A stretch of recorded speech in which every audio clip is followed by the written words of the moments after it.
I rise today to discuss our strategy against ISIL. Yesterday at our Armed Services Committee, we held a hearing on this topic, and instead of reassuring me that our mission was on the right path, the testimony provided further evidence that the administration must change their approach.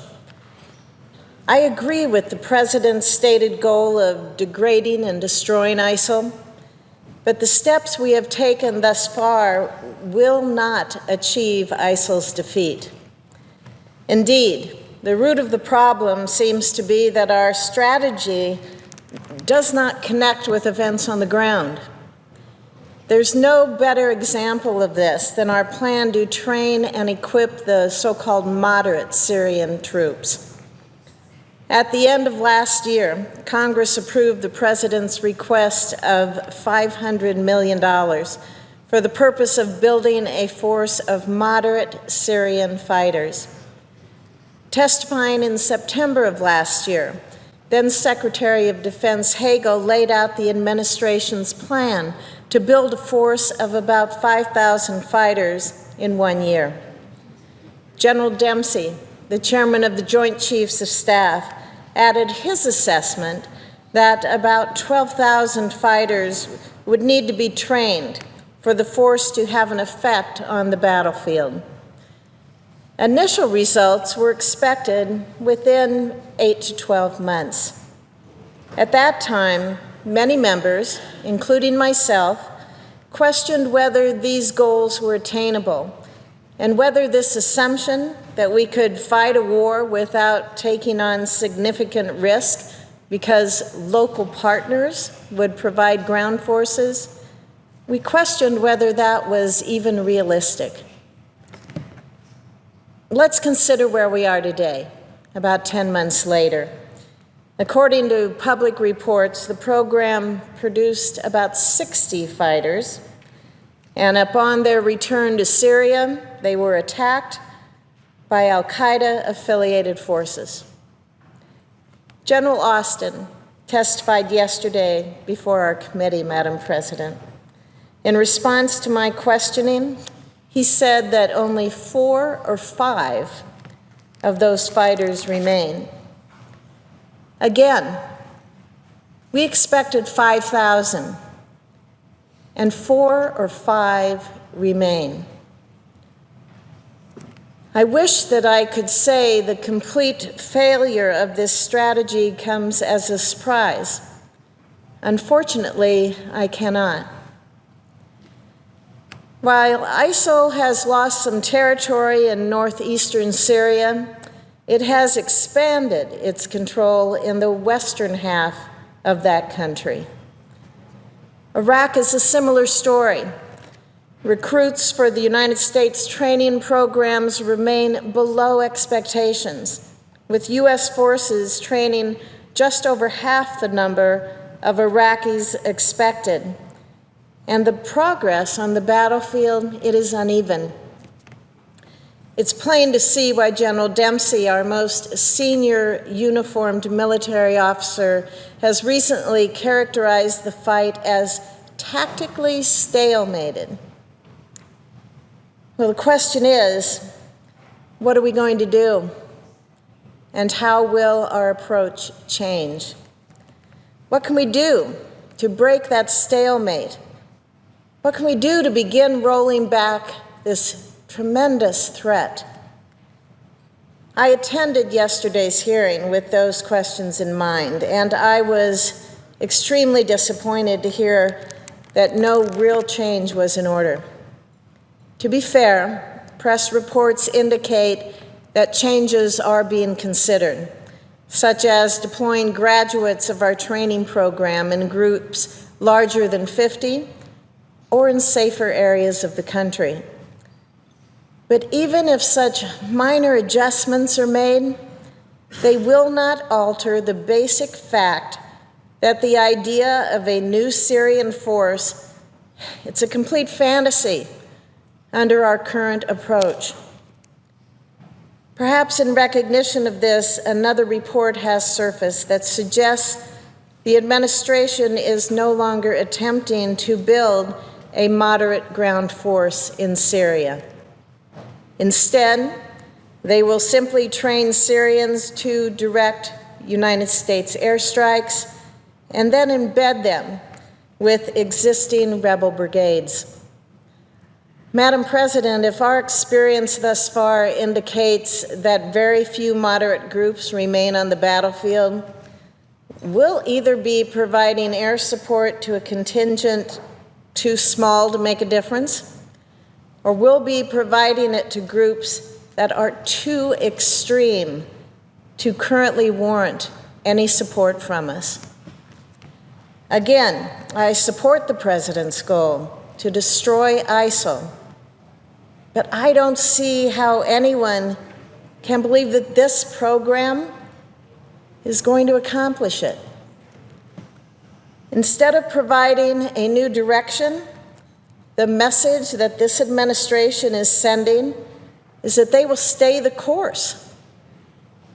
I admit I share the complete confusion expressed by some of my colleagues yesterday when we learned of this situation. The White House acknowledges that training programs in Syria and Iraq, the linchpins of our strategy, have vastly underperformed. They express moral outrage at ISIL's barbarity, as well as grave concern for the plight of the 4 million refugees that have fled that country, and sorrow for the 250,000 that have lost their lives. Our military characterizes the conflict as a stalemate, but apparently the administration feels that no change is necessary. We're told the long-term trajectory is favorable, and ISIL's future, as General Dempsey put it, is increasingly dim. Well, Madam President, I appreciate the fact that patience is required when it comes to military operations, but at the same time, patience doesn't fill the fundamental gaps in this administration's strategy. And the idea that we can wait ISIL out seems to overlook the death, destruction, and collateral damage that its continued presence inflicts on the neighboring countries, or to at least suggest that it's tolerable.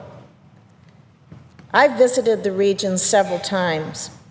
Our allies there cannot sustain the strain of this conflict for years on end. I have visited a Syrian refugee camp in Turkey. Those people cannot wait there forever. Lest we forget, colleagues, this conflict has been raging for 4 years. Sadly, the flood of refugees reaching Europe, it was entirely predictable. And how long before a divided Iraq becomes irreparable? As long as ISIL exists and continues to exercise initiative on the battlefield, it will draw recruits, expand its global network, and inspire those lone wolf attacks.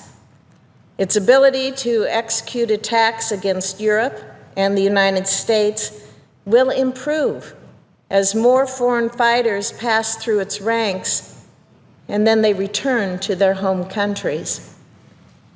These are the very reasons that Congress supported taking military action against ISIL in the first place. But I certainly did not support the deployment of forces to establish a stalemate. When our soldiers are put in harm's way, we shouldn't be content to just patiently leave them there with no strategy to achieve our goals.